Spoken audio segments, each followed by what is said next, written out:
자, 이제 OLED, Organic Light Emitting Display, 여기에 대해서 이야기를 해보도록 하겠습니다. 자, OLED의 분류 및 정의에 대해서 한번 이야기해 보도록 하겠습니다. 자, 우선 OLED를 이야기하기 전에 EL을 먼저 이야기해 보도록 하겠습니다. EL이라고 하면은 그 일렉트로루미네센스라고 해서 ELD라고 하면은 일렉트로루미네센스 그 디스플레이 디바이스 이것을 뜻하게 됩니다. 그래서 EL이라고 하면은 전개를 인가하거나 전류를 인가를 했을 경우에 발광 재료가 자체적으로 발광을 하는 이러한 디바이스를 그 EL 디바이스다라고 이야기합니다. 그래서 우리가 LED 함 라이트 이미팅 디스플레이를 이야기할 때 그 EL 디바이스와 같으냐 다르냐 하는데 굉장히 이러한 것들이 좀 약간 섞여서 쓰이는 것 같아요. 그래서 EL 디바이스, 라이트 이미팅 디스플레이 이러한 말들이 굉장히 섞여서 서로 이야기하지만은 결국에 이야기하는 것들은 뭐냐면은 그 전개를 인가하거나 전류를 인가했을 때 자체 발광을 한다라는 이러한 점이 가장 중요한 핵심 포인트다라고 할 수가 있겠습니다. 자, 그렇다면은 유기물 고분자 EL이라고 하면은 OLED도 마찬가지인데 올게닉 ELD나 이런 것도 또 같은 이야기를 하는 거예요. 여기서 이야기하고자 한 포인트는 발광을 하는데 자체 발광을 하는데 그 발광체가 뭐를 이용을 하냐면은 유기물이나 고분자를 이용을 한다고 할 수가 있겠습니다. 자, 그래서 유기물 고분자 ELD는 그 OLED를 이제 통칭을 해서 유기물 고분자 올게닉 ELD 이렇게도 이야기를 할 수가 있는데 결국에는 여기서 이야기하는 OLED의 경우에는 반도체 성질을 띠는 유기물 또는 공액 고분자, 그 공액 고분자를 영어로 뭐라고 하냐면 컨주게이티드 폴리머라고 해요. 이러한 공액 고분자를 이용을 하여서 이게 이제 대부분 컨덕팅 폴리머에 해당이 하는 거죠. 이런 컨덕팅 폴리머들을 발광 소재로 해서 얘네들을 가지고 우리가 자체적으로 발광하는 것을 디스플레이 이용한다라고 이해를 하시면 되겠습니다. 자, 그래서 이러한 발광 소재를 두 전극 사이에 이제 끼워 놓고 전압을 인가했을 경우에 얘네가 그 전류가 전 발광 소재 내로 흐르면서 유기물 또는 고분자로부터 빛이 발생하는 이러한 전체적인 현상을 우리가 뭐라고 한다? 전기 발광이다라고 이야기하고 여기서 이제 우리가 유기물을 이용을 하여서 발광하는 디바이스를 그 OLED다라고 이야기할 수가 있겠습니다. 자, 그러면은 이러한 OLED의 특징이 뭐냐라고 한다면은 우선 얘네들이 발광 소자인데 굉장히 고휘도입니다. 고휘도. 얘네가 굉장히 밝은 빛을 내는 고휘도 발광 소자이고요. 효율도 굉장히 높다. 와트당 10루멘 이상의 고효율을 나타낸다. 고휘도 고효율이기 때문에 굉장히 어찌 보면은 효율적인 소자다라고 할 수가 있고요. 구동전압이 낮고 그다음에 직류교동이고 건전지를 사용할 수 있기 때문에 굉장히 효과적으로 우리가 얘네들을 작동시킬 수가 있다. 그리고 그 다색화 가능하죠. 색상 변화에 따른 다색화가 가능하고 대면적화에 용이하다라고 하는 특징이 있고요. 그리고 특히 이제 OLED 같은 경우에는 얘네를 굉장히 단순한 구조로 만들 수가 있기 때문에 구부릴 수 있는 소자를 쉽게 만들 수 있는 소재가 OLED가 되겠습니다. 그러니까 우리가 플렉서블 디스플레이 이런 거를 구현을 할 때 그 위에다가 이제 또 소자를 쌓아서 결국에는 디스플레이를 구현을 해야 되는데 어떤 종류의 디스플레이가 이런 것이 가능하겠냐라고 한다면은 물론 많은 이런 게 가능한 소자들이 있겠지만은 그 중에서도 OLED의 경우에는 그 구부릴 수 있다라는 것은 단순히 이제 폴더블 같은 것도 해당이 되지만은 전체가 이제 구부릴 수 있는 롤러블 디스플레이 이러한 용도의 OLED가 굉장히 적합한 디스플레이다라고 할 수가 있겠습니다. 자, 이렇게 구부릴 수 있는 소자라고 하면은 기판이 구부릴 수 있는 서브스트레이트를 사용을 하는데 그 위에 소자 구조와 제작 공정이 간단한 이러한 그 디바이스를 사용을 해야 되는데 OLED 같은 경우에는 거기에 딱 맞는 구조를 가지고 있다. 응답이 굉장히 빠르고요. 타 분야의 핵심 기술로도 응용이 가능하다. 자, 그리고 얘네들의 장점은 내구성이 솔리드 스테이트로서 내구성이 우수하다. 응답 속도가 빠르다. 자, 여기서 이제 내구성이 우수하다라고 하는 점에서는 약간은 조금 사람들마다 견해가 다를 수 있어요. 번인 현상이라고 해서 오랫동안 얘를 켜놨을 때 이렇게 잔상이 남는 이러한 현상들에 대해서 이렇게 지적한 사람들은 이게 과연 내구성이 우수하냐라고 하는 사람들도 있고, 이게 솔리드 스테이트로서는 내구성이 좋다라고 하는 사람들도 있습니다. 자, 그리고 자체 발광이고요. 그 디스플레이로서는 굉장히 좋은 특성을 많이 가지고 있어요. 예를 들어서 고휘도, 고효율, 컨트라스트가 굉장히 좋고요. 시야각이 넓고요. 그러니까 여기서 하는 후명광은 백라이트를 이야기하죠. 보통 그 LCD 같은 경우에는 백라이트를 필요로 하지만 OLED는 자체의 발광을 하기 때문에 후면광이 필요하지가 않죠. 그렇기 때문에 그 OLED에 굉장히 큰 장점이 된다라고 할 수가 있겠습니다. 이 중에서 이제 그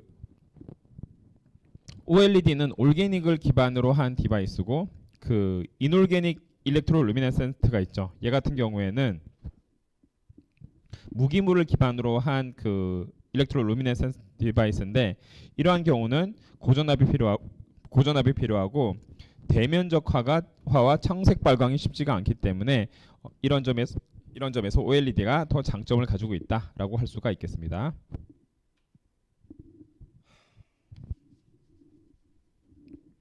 자, OLED의 특징을 여기서 이제 한번 요약해 보았습니다. 자, 먼저 크게 우리가 저분자형 OLED가 있고 고분자형 OLED가 있는데, 그 저분자형은 우리가 조기 양산화가 가능하고, 단점은 얘네들이 복잡한 제조 공정이 소요가 되고 대화면은 쉽지가 않다. 그다음 원천 기술의 경우에는 이스트만 코닥이라는 데에서 가지고 있고요. 지금 이제 이스트만 코닥 같은 경우에는 이스트만이랑 코닥으로 사실은 이제 분사가 돼 있는데, 얘네가 그 이스트만 코닥 같은 경우에는 원래 필름 카메라 시절에 굉장히 유명한 회사였습니다. 하지만 그 좋은 특허는 굉장히 많이 가지고 있는데 비해서 사업화를 이렇게 성공적으로 진행을 그 필름 카메라에서 폴라로이드 카메라 뭐 이런 쪽으로 해서 진행을 할 수는 있었지만은 더 이상 이제 사람들이 필름 카메라에서의 큰 시장은 지금 형성이 돼 있지가 않기 때문에 사실은 굉장히 새로운 사업을 이제 그 추구를 하고 있는데, 죄송합니다.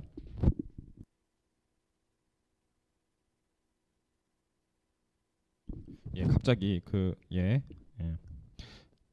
새로운 사업을 추구를 하고 있는데, 그 중에 이스트만 같은 경우에는 지금 폴리머 회사고요. 그 예를 들어서 레진 같은 거 파는 폴리머 회사고, 코닥 같은 경우에는 이제는 좀 그 필름 사업이 무너졌기 때문에, 그러니까 필름 카메라 사업이 무너졌기 때문에 그 조금은 다른 좀 사업을 이제 영위를 하고 있다.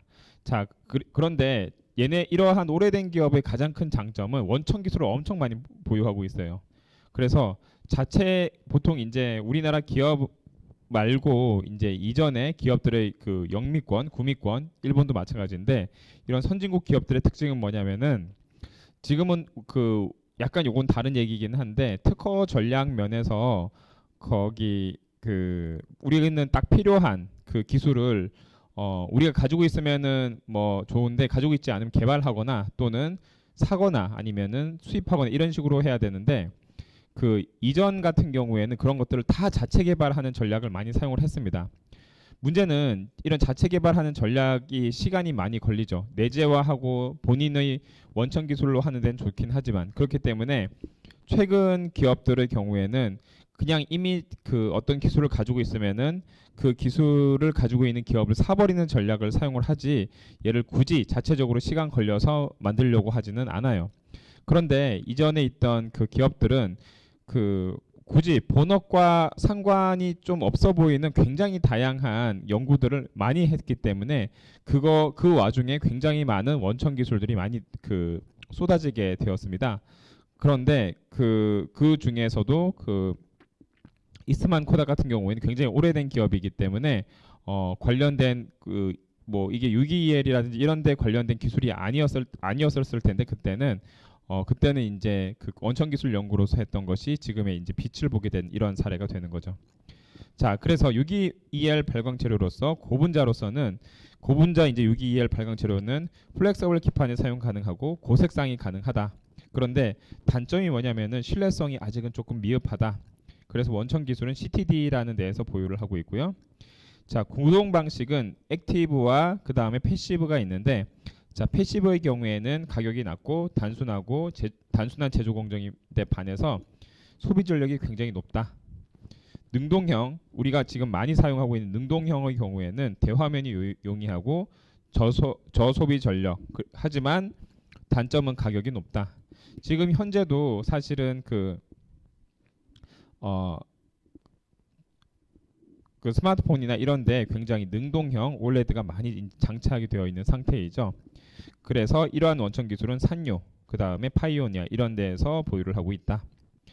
자, 그 다음에 유기2L과 무기2L의 장단점을 비교를 해보면은 요 두 개가 이제 유기2L이고요. 요거는 이제 무기2L인데, 자, 각각을 한번 보도록 하겠습니다. 저분자 유기2L의 경우에는 그 재료로서는 안트라센과 ALQ3 이런 거 굉장히 많이 사용을 했어요. 그 다음에 고분자 유기2L은 대표적인 게 사이오핀 계열, 그 다음에 PPB, 그 다음에 PPP 이런 애들 굉장히 많이 썼고요. 무기2L은 징크 설파이드, 갈륨 나이트라이드, 실리콘 카바이드 이런 애들을 굉장히 많이 사용을 하였습니다. 자, 그리고 저분자 유기2L은 발광 효율이 우수하고 풀컬러 가능하고 픽셀화, 대면적화 이런 것들이 굉장히 그 우수한 반면에 그 결정화가 되는 단점이 있고 기계적 강도가 굉장히 낮아요. 당연히 그럴 수밖에 없지, 저분자니까. 그 다음에 다층막 간의 상호 확산 현상이, 왜냐면은 저분자이기 때문에 얘네가 그런 현상이 발생할 수밖에 없습니다. 그런데 고분자의 경우에는 그 구동 전압이 낮고요, 기계적 강도 우수하고 편광, 발광, 대면적화, 방막 공정이 용이하고 그 이런 굉장히 다양한 장점이 있는 반면 다층막 형성이 쉽지가 않고 픽셀화가 쉽지가 않다. 그래서 현재는 사실은 그 저분자 유기2L을 중심으로 해서 시장이 많이 형성이 됐지만은 하지만 이게 점점점 이제 고분자가 장점이 많기 때문에 고분자 쪽으로 움직이는 상황이다라고 이해하면 되겠습니다. 자, 무기2L의 경우에는 얘네들이 그 구동 내충격, 그러니까 무기물이기 때문에 내충격성, 내구성, 내환경성이 굉장히 좋고요. 그 단점은 구동 전압이 높고 청색 발광이 쉽지가 않고 고가다. 그래서 이러한 애들은 특수 분야에 굉장히 이러한 장점들을 살릴 수 있는 충격성 좋고 내구성 좋고 내환경성이 필요한 이러한 분야의 그 무기2L들이 많이 사용이 되고 있다. 자, 이렇게 이제 무기2L의 장단점에 대해서 간단히 비교를 했고요. 자, 얘네들의 그 OLED의 기본 구조 및 구성 소재에 대해서 이야기를 해보도록 하겠습니다. 자, 우선 그 OLED의 경우에는 여기에 있는 일렉트로드가 있고요, 올게닉 레이어가 사이에 있고, 그 다음에 투명 전극이 있고, 그 밑에 सब스트레이트 이렇게 있으면은 빛이 이렇게 나오는 구조예요. 자, 그렇다고 한다면 여기서 봤을 때 그 음극이 있고 양극이 있고, 자, 그 다음에 여기에서 이제 두께가 다음과 같이 그 전공수송층, 전자수송층, 그다음 발광층 이러한 걸로 얘네들이 그 이루어져 있고, 얘네들 같은 경우에는 지금 그 음극에서 그러니까 자, 한번 보도록 할게요. 얘네들이 지금 컨덕션 밴드, 이제 밸런스 밴드라고 했을 때 그 밸런스 밴드와 컨덕션 밴드가 있으면은 전자가 움직이는 것은 컨덕션 밴드로 얘네들이 움직이는 애들이고, 홀 같은 경우에는 밸런스 밴드로 얘네가 이런 식으로 움직이는 애들이죠. 그래서 움직일 때 얘네들과 같이 이렇게 그 높이를 적당히 잘 맞춰서 움직일 수 있게 만들어줍니다. 계단형으로 이렇게 만들어주게 됩니다. 그래서 지금 전자수송층 같은 경우에는 일렉트론 트랜스포트 레이어 같은 경우에는 전자가 잘 들어가고 나갈 수 있게 만들어주고, 홀 트랜스포트 레이어의 경우에는 전공이 잘 들어가고 나갈 수 있게 만들어줘서 결국에는 가장 중요한 게 뭐냐면 이러한 발광층에서 얘네들이 잘 만날 수 있도록 만들어주는 게 굉장히 중요하다고 할 수가 있겠습니다. 그래서 발광층에서 전자와 홀이 만나서 익사이톤을 형성하게 많이 형성하게 하면 할수록 얘네들이 빛을 많이 내겠죠. 그래서 이러한 양극은 주로 이제 ITO와 투명 전구로 이루어져 있고, 그 음극의 경우에는 얘네가 뭐 칼슘, 뭐 알루미늄, 리튬, 마그네슘, 실버 이러한 낮은 이람수의 금속으로 이루어져 있는데, 이런 애들을 통해서 얘네가 서로가 이렇게 잘 만날 수 있는 구조로 만들어 줬을 때 여기서 발광층에서 얘네들이 빛이 나오면 그 빛을 가지고 우리가 이용을 한다라고 이해하면 되겠습니다. 자, 여기서 이게 실질적으로 우리가 봤을 때 글라스 서브스트레이트가 있고, 여기 이제 일렉트론 트랜스포터 레이어라고 했는데, 여기서 캐소드에서 일렉트론 트랜스포터 레이어에서 전자가 들어오고 에노드에서 홀이 이제 들어왔을 때 얘네들이 여기 투명 전극이 있죠. 투명 전극이 있고 여기서 홀이 인젝션되고 홀 트랜스포터하고 일렉트론이 움직여서 여기서 이제 에미션 레이어에서 여기 똑같은 이야기예요. 만나가지고 빛을 낸다라고 이해를 하면 되겠습니다. 그래서 이게 단 거죠. 얘네가 굉장히 이러한 단순한 이렇게 두께가 이 두께가 결국에는 가장 핵심적인 두께가 100에서 200 나노미터 정도가 되니까 얼마나 얇은지 알 수가 있겠죠. 그렇기 때문에 우리가 올레드로 디스플레이를 구성했을 경우에는 굉장히 얇은 TV를 만들 수가 있게 되겠습니다. 자, 그 다음에 이러한 것은 이제 다시 이제 보여주면은 본격적으로 한번 여기 볼게요. 메탈 캐소드에서 일렉트론이 들어가는 거죠. 일렉트론이 메탈 캐소드에서 들어가고, 이 메탈 캐소드에서 들어간 게 이제 올게닉 레이어로 이제 들어가게 되겠고요. 그 다음에 에노드에서는 얘네가 투명 전극에서 홀이 들어가고 그 밑에 이제 글라스가 있는데, 요거는 이제 아까 봤던 것과 똑같은 거죠. 봤을 때 얘네가 이제 빛이 이런 식으로, 그러니까 옆에서 잘라서 봤을 때는 다음과 같이 보일 수가 있게 되겠다. 자, 그래서 메탈 캐소드 방향에서 봤을 때, 자, 메탈 캐소드 방향에서 봤을 때는 얘네들이 캐소드에서 음극이 들어가는 거니까 여기에 이제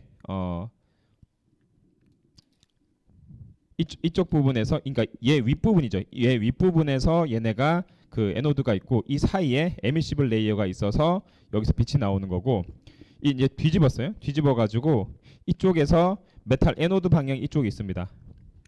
메탈 에노드 방향 이쪽이 있다라고 했을 때 그 위에 이제 에미시블 레이어가 있고요. 그 다음에 이쪽에 트랜스루선트, 그러니까 다르게 이제 구성을 하게 된 거죠. 얘네들 같은 경우에는 지금 캐소드를 약간 반투명하게 만들었고, 에노드를 보통 트랜스페어런트하게 만드는 에노드와 메탈 캐소드를 하는데, 요 대신에 약간 반투명한 캐소드와 그 다음에 메탈 에노드를 구성을 하여서 다음과 같이 이제 에미시블 레이어를 중간에 넣어서 구성하는 경우도 있다. 자, 그러니까 이런 식으로도 할 수 있고 이런 식으로도 만들 수가 있다라는 이야기가 됩니다. 자, 그래서 실질적으로 봤을 때 지금 여기서 이제 ITO가 여기 홀 트랜스포터 레이어 들어가는 부분이고요. 여기 일렉트론 들어가는 부분이죠. 일렉트론 들어가는 부분에서 얘가 2.8V, 얘네들이 약간 이람수가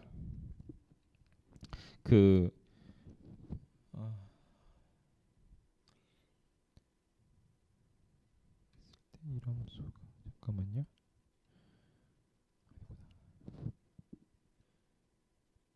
여기 이야기가 안 나오네. 여기 있다. 여기는 낮은 이람수의 금속을 여기에다가 이제 갖다 댄다고 이야기했잖아요. 그래서 여기에 있는 2.8V, 2.8 일렉트론 볼트짜리의 이람수를 가진 칼슘을 여기다 갖다 놓고 그 위에다가 이제 2.7 일렉트론, 얘는 이제 2.7 일렉트론 볼트고 여기 조금 더 높이 이런 식으로 구성이 되겠죠. 그 다음에 여기 반대로 얘는 이람수가 높죠. 그래서 홀이 이쪽으로 움직이죠. 이런 식으로 얘네가 움직이고, 일렉트론은 얘가 이런 식으로 움직여서 결국에는 여기서 이제 P.PSS와 그 다음에 PPV가 구성이 된 P.PSS와 PPV로 구성된 OLED를 우리가, 그러니까 라이트 에미팅 디바이스를 다음과 같이 구성할 수가 있겠습니다.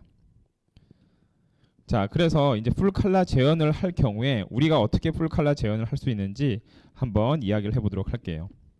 지금 앞에서 이야기한 것은 그냥 빛을 내는 그 자체에 대해서 이야기를 했다라고 한다면은, 그래서 보통 뭐 색깔이 뭐 어떤 색깔이 나오느냐 요거에서는 크게 신경을 안 쓰는데 이제 우리가 신경을 쓰는 것은 어떤 색깔이 나오느냐에 이제 관심을 가지는 거죠. 자, 그렇다면은 다음 보세요. 자, 에미팅 레이어가 있는데 각각이 예를 들어서 그 다른 방식의 이제 풀 컬러 구현 방식이 있죠. 예를 들어서 각각이 예를 들어서 지금 내는 색깔 자체가 RGB를 내는 애들이에요. 그래서 얘 같은 경우에는 지금 발광 효율이 높고 고해상도다. 그 해상도가 높다. 자, 그런데 얘네가 이러한 고해상도 레드, 블루 발광 재료와 그 미세 가공을 하는 게 쉽지가 않다. 그 다음에 이제 두 번째 얘 같은 경우에는 그 여기에다가 일렉트로 루미네센스는 이제 자체 발광인데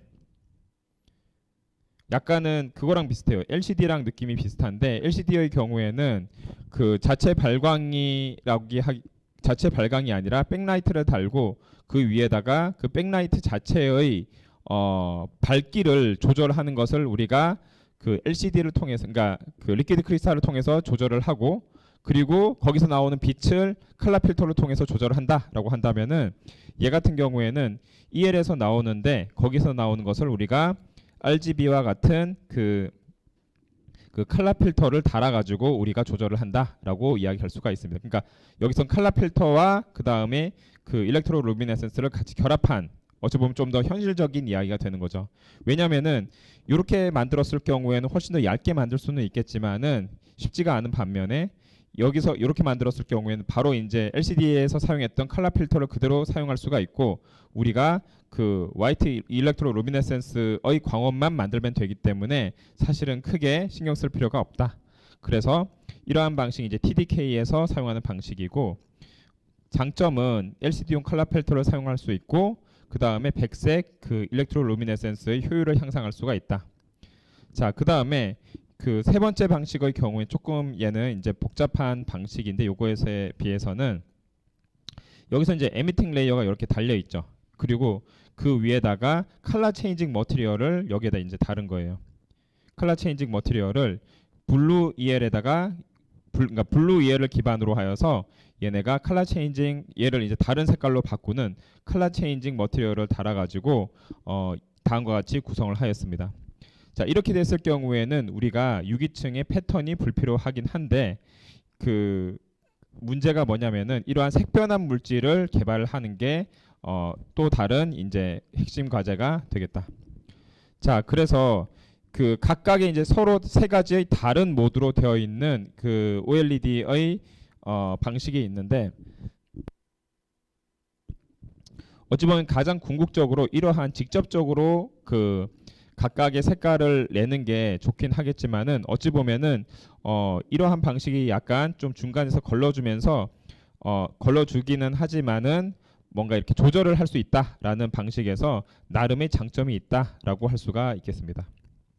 자, 근데 여기서 보면은 굉장히 재밌는 게 대부분이 이런 것을 가진 회사들이 일본 회사들이에요. 뭐 이미 그 이데미츠, 고산, 뭐 TDK, 그다음에 파이오니어, NEC 이런 애들이 다 일본계 회사들이 많기 때문에 얘네들을 그러니까 이 뜻은 뭐냐면은 결국에는 그 일본계 회사들이 굉장히 좀 원천 기술을 많이 가지고 있다라고 할 수가 있는 거죠.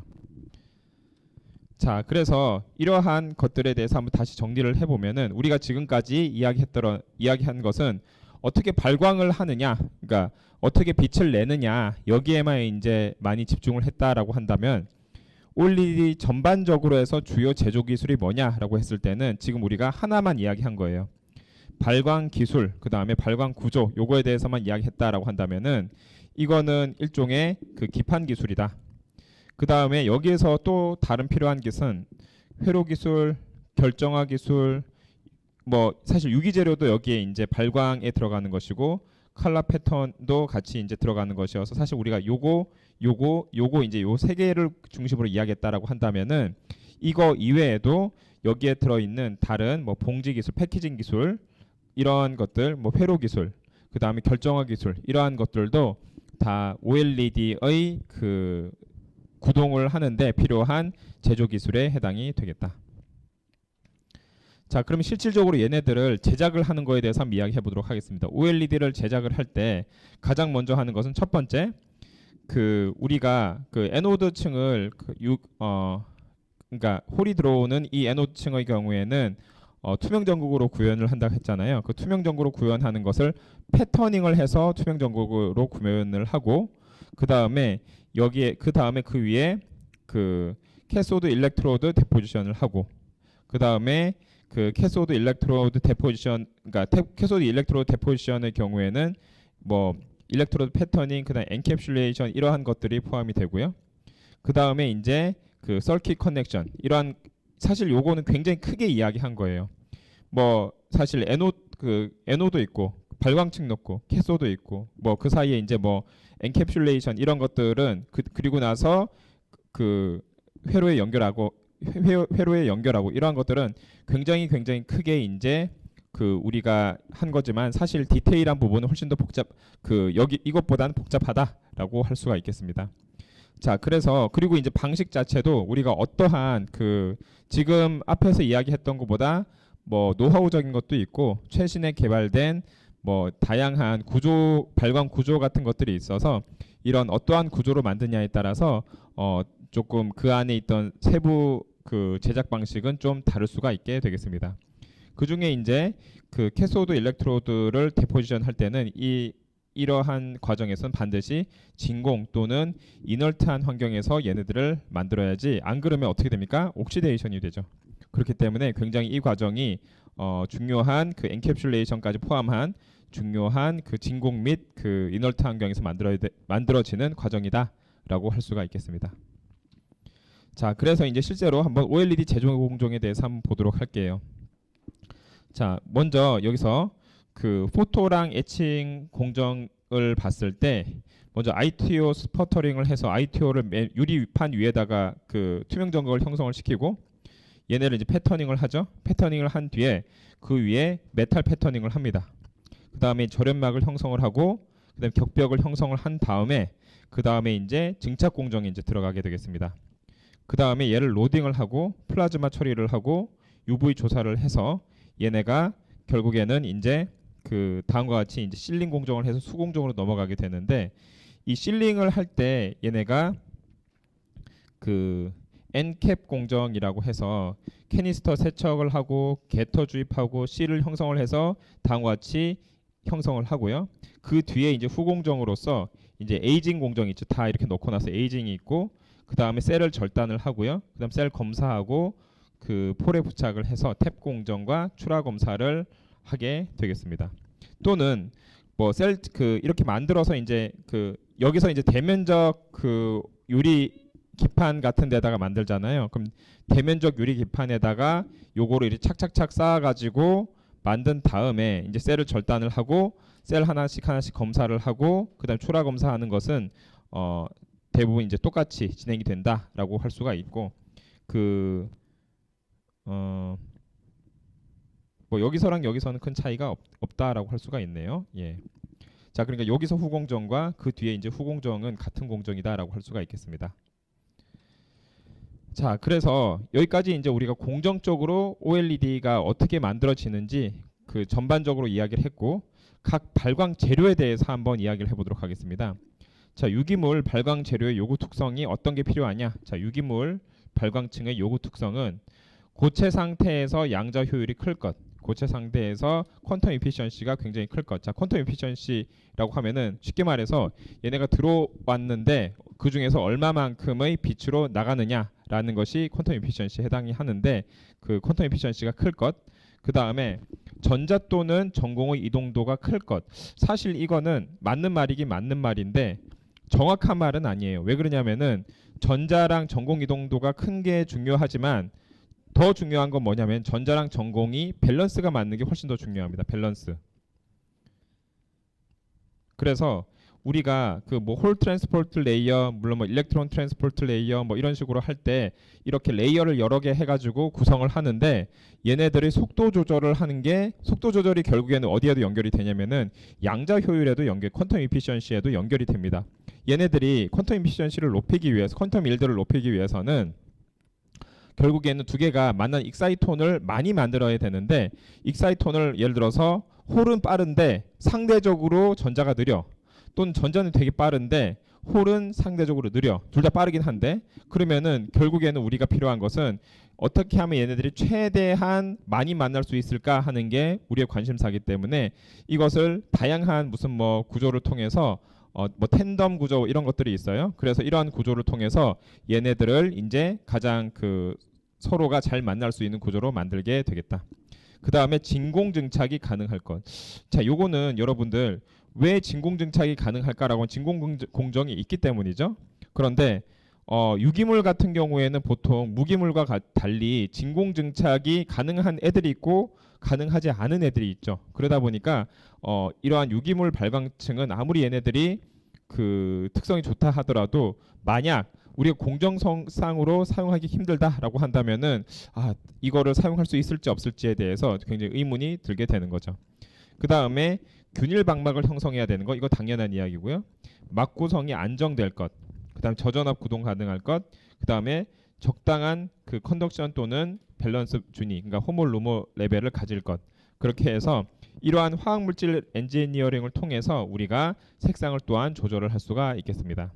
자, 이래서 이러한 유기물 발광층의 경우에는 그 발광층에 해당하는 것이 이제 좀 조금 광범위할 수 있죠. 이제 우리가 음극이랑 양극까지 포함해서 이야기하니까 그래서 그러한 모든 것을 다 포함해서 우리가 그 결국에는 요겁니다. 고체 상태에서의 그 양자 효율을 최대한 끌어올릴 수 있는 구조로 만들고 그런 재료로 사용하는 것이 가장 유리하겠다.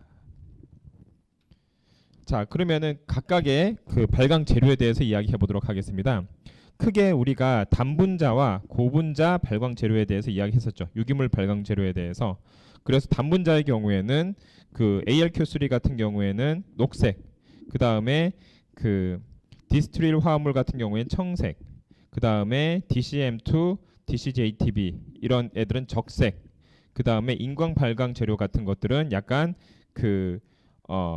이리듐, 플래티늄, 유로피움 이런 애들의 화합물을 우리가 인광 발광 재료로 사용을 하고요. 이 단분자에서는 고분자 발광체 재료로서는 두 개가 있는데 하나는 홀 트랜스포트 하는 고분자 재료로서는 PDA-PSS. 그러니까 얘 두 개를 이제 같이 쓰는 거죠. 같이 이제 붙여가지고 쓰는 거예요. 왜냐면은 전공 쪽에서 얘네들을 전달하는 것을 어떻게 잘 할 수 있을까라고 했을 때 사실 우리가 그냥 생각하면은 발광 고분자 하나 넣고 발광 고분자에다가 뭐 음극 달고 양극 달아가지고 둘에 딱 연결해서 뭐 하면 되지 않을까 싶은데 그게 잘 안 된다는 거죠. 그래서 얘네들을 개선하기 위해서 전공 전달한 고분자 재료로서 PDA-PSS 얘를 이제 굉장히 많이 쓰고요.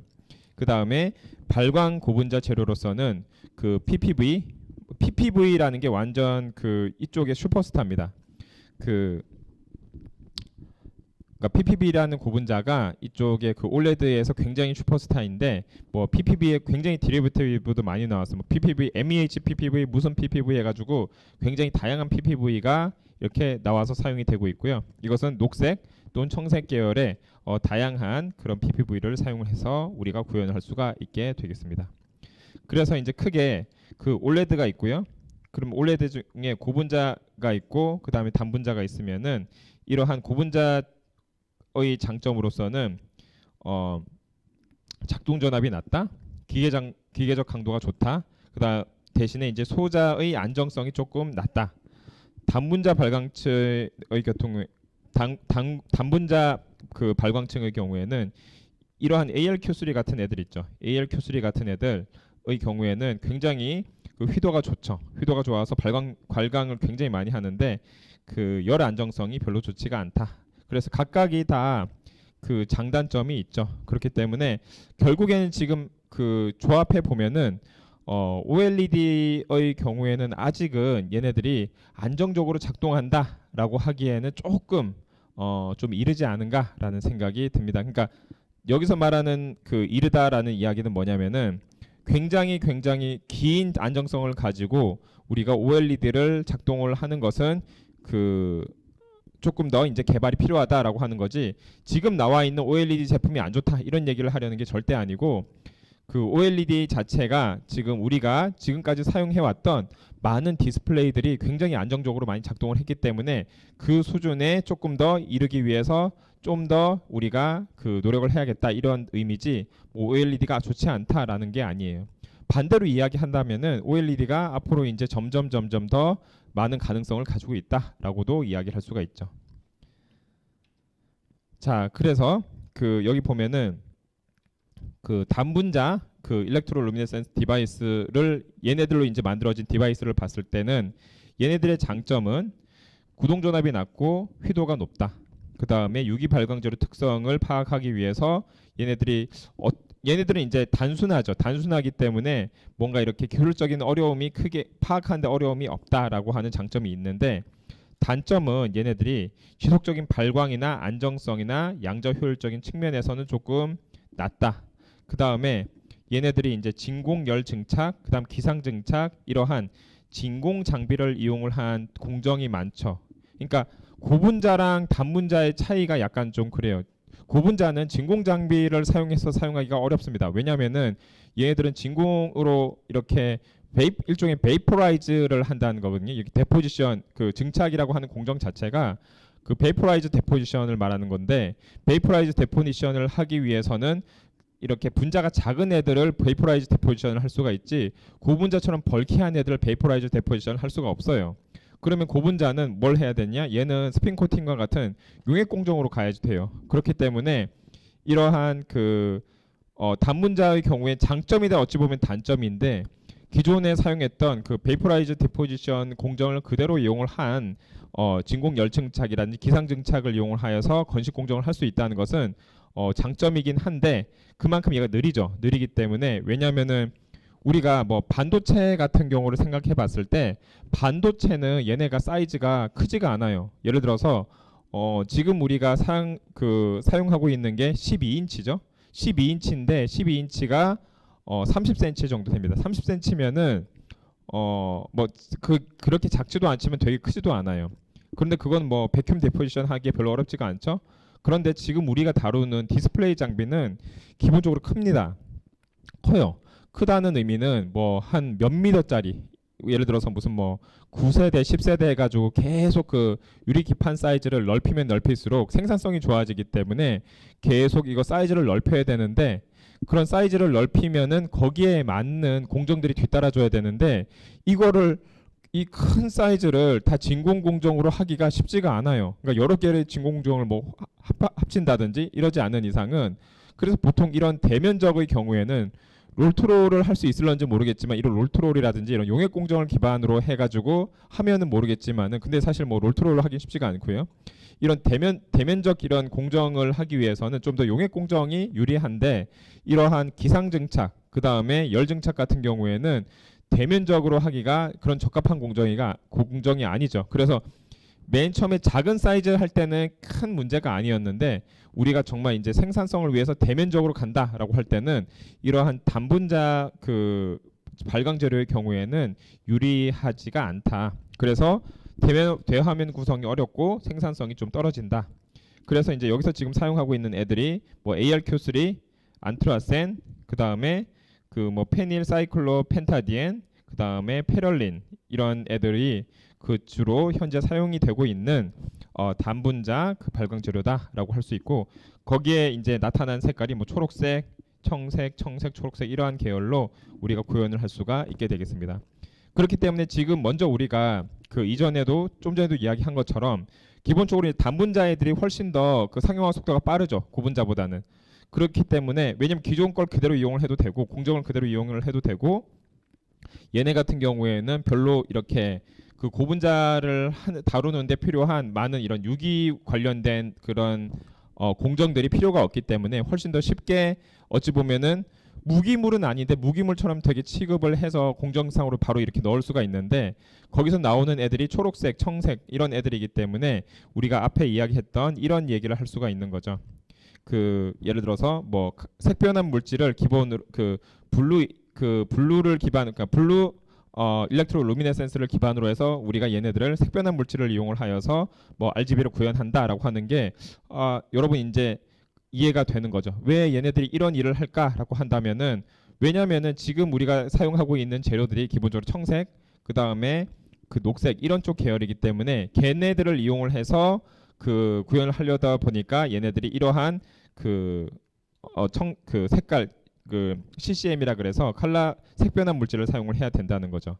그리고 두 번째 칸도 마찬가지로 얘네들이 기본적으로 사용하고 있는 게 그 LCD에 기반한 공정을 최대한 그대로 사용할 수 있으려면은 기존에 사용을 했던 그 화이트 루미네센스를 가지고 사용을 하면서 그다음 컬러 필터를 사용하는 게 어찌 보면 조금 현명한 공정이다. 그래서 그 아까도 이야기했던 것처럼 가장 궁극적으로 우리가 그 뭔가 OLED와 같은 LED의 본래의 의미를 살리려면은 사실 이러한 공정이 가장 그 이상적이긴 한데 아직은 이러한 공정이 쉽지는 않다.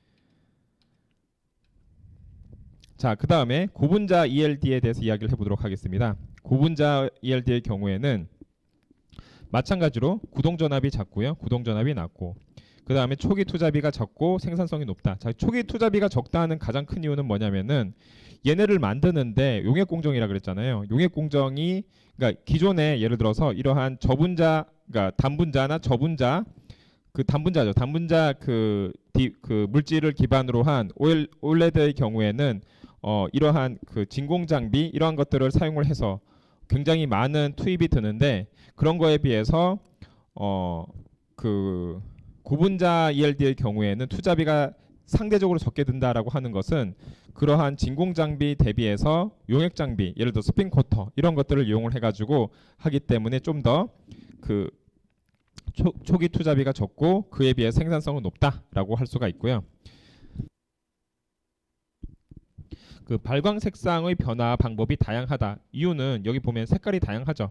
녹색, 적색, 청색, 청록색 해서 이전에 우리가 그 이야기했던 단분자의 경우에 초록색, 청색 계열이 주로 이룬다라고 한다면 얘네들은 그런 거에 비해 조금 다양한 애들을 이용을 해서 발광 색상의 변화 방법이 좀 더 다양하다. 그런데 단점은 패터닝 기술 확보가 쉽지가 않고요. 그 다음에 순도, 이거 되게 큰 문제예요. 이게 순도를 우리가 결국에는 순도를 높이는 게 고분자 같은 경우는 쉽지가 않습니다. 왜냐하면 고분자를 이야기할 때 얘네가 뭐 단분자나 아니면은 무슨 뭐 엘리먼트 아니면은 무슨 뭐 이놀게닉 이런 애들은 완전 이렇게 그 정제를 했을 경우에 얘네들 같은 경우에는 좀 정제 후에 남는 좀 단일 물질이라는 게 있는데 고분자 같은 경우에도 정제를 할 수는 있지만 얘네들은 디스트리뷰션 커브를 그립니다. 그렇기 때문에 얘네들이 완전히 그런 단분자나 이런 애들처럼 완전히 그 고순도를 만드는 게 그렇게 쉬운 일은 아니죠. 그리고 소자 신뢰성이 부족하다라고 하는 것도 어찌 보면은 여기와 관련된 문제일 수 있는데 자, 소자 신뢰성이라고 하는 것은 가장 쉽게 이야기했을 때 우리가 뭐 밝은 빛을 낸다라고 하면 그 밝은 빛이 계속 일정하게 오랫동안 유지를 해야 되는데 이게 어떠한 이런 그 순도냐 아니면 어떠한 그 안에서 있는 그 고분자 발광체가 들어가 있느냐에 따라서 조금씩 다를 수가 있겠죠. 그렇기 때문에 소자 신뢰성이 어찌 보면은 조금 부족하다. 그래서 이런 것들을 높이는 게 이슈다. 자, 그래서 오른쪽에 보면은 종류가 굉장히 다양합니다. 뭐 PPV, MHPPV, CMPPV 뭐 다양한 이제 그런 그 PPV 계열이 굉장히 많은데 이러한 그 PPV 고분자 이렇게 생겼거든요. 얘네들이 이러한 그 PPV 계열을 기반으로 하여서 그 비닐렌이죠. 이런 애들을 기반으로 하여서 굉장히 그 다양한 데리버티브들이 있는데 이런 애들을 기반으로 한 그 고분자 발광체를 많이 쓰고요. 여기 보면은 이제 발광 효율이 뭐 0.1%에서 이 MHPPV가 나왔을 때 완전히 그 천지개벽한 것이었어요. 왜냐면은 PPV를 맨 처음에 만들었을 때 구동전압이 14V, 발광 효율이 0.1이었는데 MHPPV를 만들었을 경우 구동전압을 한 뭐 3분의 1로 내리고 발광 효율을 10배로 만들었기 때문에 그때는 굉장히 혁명적인 거였다라고 할 수가 있는데 그 뒤에 이제 뭐 CMPPV도 나오고 해서 지금은 굉장히 많은 진보가 일어났다라고 할 수가 있습니다. 자, 그리고 우리가 그 두 개를 비교해 보면은 그 올레드와 PELD 얘 두 개를 이제 한번 비교를 해보도록 할게요. 자, 얘 같은 경우에는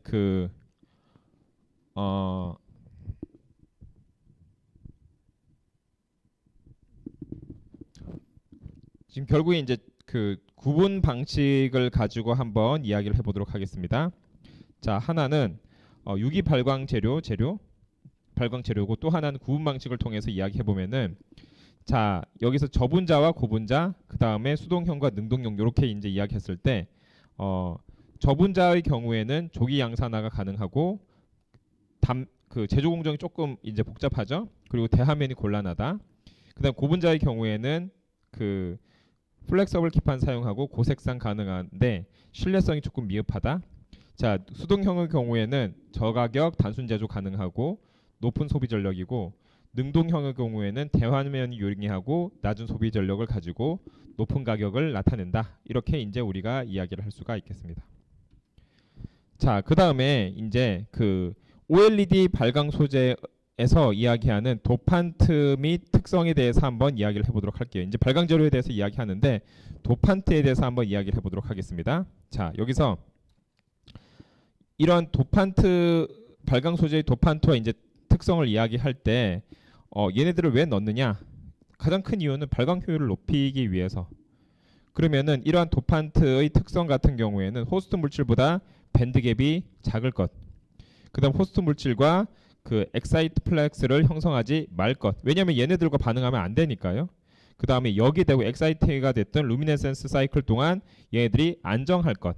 그 다음에 호스트 물질에 들어가서 분산이 잘 될 것. 이러한 것들이 도판트로 사용되는 물질의 그 특성, 그 다음에 어떤 애들이 도판트로 사용이 돼야 하는지의 가장 요건이 되겠습니다. 그러니까 여기서 이야기하는 것은 OLED 발광 소재로 사용될 수 있는 도판트의 요건, 그 다음에 걔네들의 특성, 이거 두 개를 뜻한다라고 할 수가 있겠습니다. 그래서 발광 효율이 높고, 그 다음 호스트 물질보다는 밴드갭이 작고, 그 다음에 호스트 물질과 엑사이플렉스를 형성하지 말고, 그 다음에 말 것입니다. 말 것. 그 다음에 익사이테이션이 되고 루미네센스 하는 그 사이클 동안 얘네들이 안정해야 하고, 그 다음 호스트 물질의 분산이 잘 될 것. 이러한 것들이 이 발광 소재에 사용되는 도판트의 요건, 그 다음 얘네들의 특성이 되겠습니다.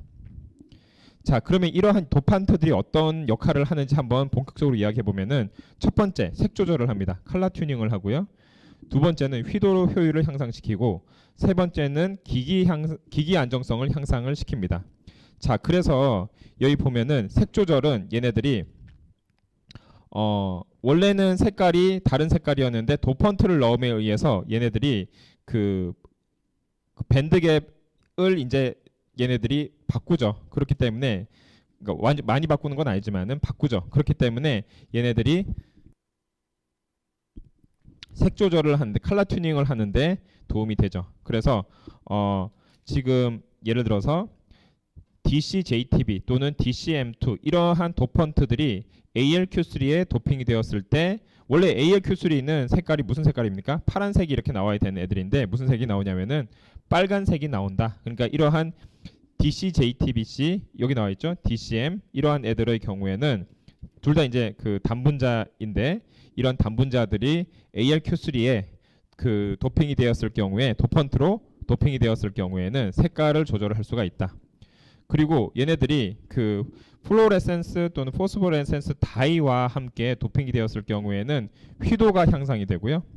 그 다음에 기기 안정성의 경우에는 결국에는 그 안정성이라는 게 좀 그 같은 성능으로서 계속 길게 유지되는 것을 안정성이라고 하잖아요. 그러면은 라이프 타임이 길어지고, 자, 라이프 타임이 길어지고, 그 다음에 얘네들이 그 작동하는 동안에 그 볼테이지가 좀 더 적게 증가한다. 자, 볼테이지가 적게 증가한다라고 하는 뜻은 결국에는 우리가 그 저전압에서 작동이 되는 것을 좀 더 유리하게 잡고 있기 때문에 이 저전압에서 작동되는 것을 우리가 선호를 하는데, 이런 저전압에서 작동될 수 있게 그 도펀트들이 넣어줬을 경우에 좀 더 저전압에서 작동될 수 있는 역할을 한다.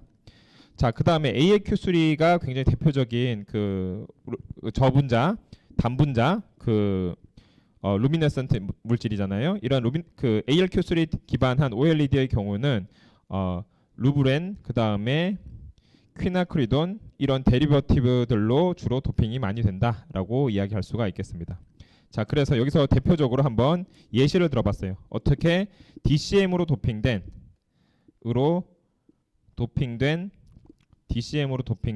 ALQ3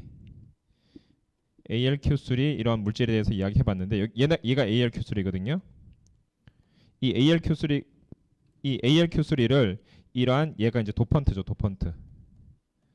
DCM으로 도핑을 했을 때 다음과 같은 형태가 된다. 자, 그래서 여기서 보면은 도핑이 되지 않은 애들에 대비해서 보세요. 엄청나게 얘네가 뭐가 증가합니까? 휘도 효율이 증가하는 것을 알 수가 있죠. 그래서 다음과 같이 얘네들이 굉장히 좀 좋은 역할을 하는구나라는 것을 알 수가 있습니다. 그러니까 이렇게 그 DCM으로 도핑된 ALQ3를 우리가 그 얘네들의 이제 효율을 알아봤을 때 다음과 같이 이제 효율 증가 현상을 볼 수가 있고요. 자, 그래서 한번 보면은 대표적인 호스트와 도펀트에 해당되는 발광계가 어떻게 있는지 한번 보도록 할게요. 다음처럼 이렇게 그 호스트와 도펀트로 있는 발광계 중에 지금 그 뭐 블루 계열 여기서 보면은 하나씩 이야기해 보면은 블루 계열, 그린, 옐로우, 오렌지, 레드 이러한 이러한 이제 그 색깔을 나타낸다라고 할 때 거기서 이제 도펀트는 기본적으로 ALQ3가 가장 핵심되는 물질이고 여기서 이제 AL 자리 대신에 갈륨을 넣는 애들이 있고 그 다음에 AL 대신에 끝에 이제 메틸기로 치환된 애들이 있죠. 그래서 모디파이드 ALQ3라고 할 수가 있죠. 그래서 얘는 ALQ3 패밀리 애들이에요. 이게 호스트 애들이고요. 그 다음에 여기에 있는 것 같은 경우에는 그 이미 그 이데미쭈 또는 TDK에서 미는 이러한 물질들이 있죠. 얘 같은 경우에는 그 블루에서 나오는 호스트 물질이고, 자 ALQ3가 여기서 이제 다음과 같이 그 호스트를 나타낸다라고 했을 때 도펀트의 경우에 쓸 수 있는 게 뭐 코닥의 페릴렌이 있고 이러한 물질이 있고 그다음 파이오니어나 미쓰비시나 뭐 코닥 거의 보면은 그 코닥 또는 미쓰비시 뭐 TDK 이러한 좀 그 미국 일본에 있는 회사들이 거의 다 이쪽 분야의 도펀트든 호스트 물질이든 다 잡고 있는 것을 알 수가 있어요. 자, 여기서 이제 그 하나 더 이야기하자면은 여러분 이렇게 딱 봤을 때 뭐 좀 느끼는 게 있죠. 왜 얘네들은 다 생긴 게 벤젠 링만 잔뜩 붙어 있느냐. 맞아, 얘네들이 대부분 특징이 이렇습니다. 벤젠 링이 잔뜩 붙어 있고 이게 그 컨덕팅 폴리머들인데 그 얘네들이 이제 컨주게이티드 그 폴리머이기 때문에 이 사이에서 이제 전자가 왔다 갔다 하면서 결국에는 그 발광 현상을 나타내는 건데, 문제는 이게 아니라 얘네들을 그 이러한 그 회사들이 특허를 다 걸어놨다는 거예요.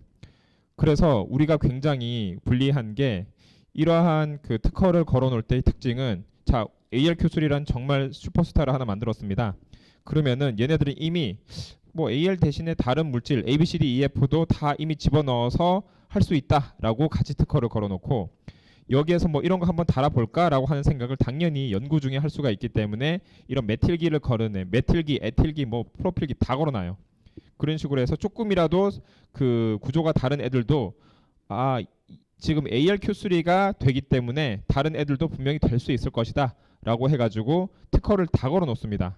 그러면 이런 애들이 뭐 다른 뭐 BTX든지 아니면 무슨 뭐 루브레인이든지 이런 애들을 할 때도 다 비슷한 스타일로 걸어놓기 때문에 우리가 굉장히 나름 후발주자로 결국에는 재료 싸움이거든요. 이러한 물질들을 보면은 알겠지만은 굉장히 구조가 단순한데, 그러면 얘를 뭐 구조를 가지고 우리가 새로운 특허를 내기도 쉽지가 않은 부분이고, 뭔가 이제 기존 대비해서 엄청나게 뭔가 그 큰 변혁을 만드는 게 쉽지 않은 상황에서는 변혁을 만드는 것도 또 이제 재료에서 나오는 부분입니다. 그런데 이런 그 새로운 소재를 그 고안을 할 때 완전히 기존에 있는 소재는 딱 덮어놓고 우리는 그런 류 절대 안 써. 우리는 새로운 거 완전 완전히 새로운 걸 쓸 거야 하는 게 불가능합니다.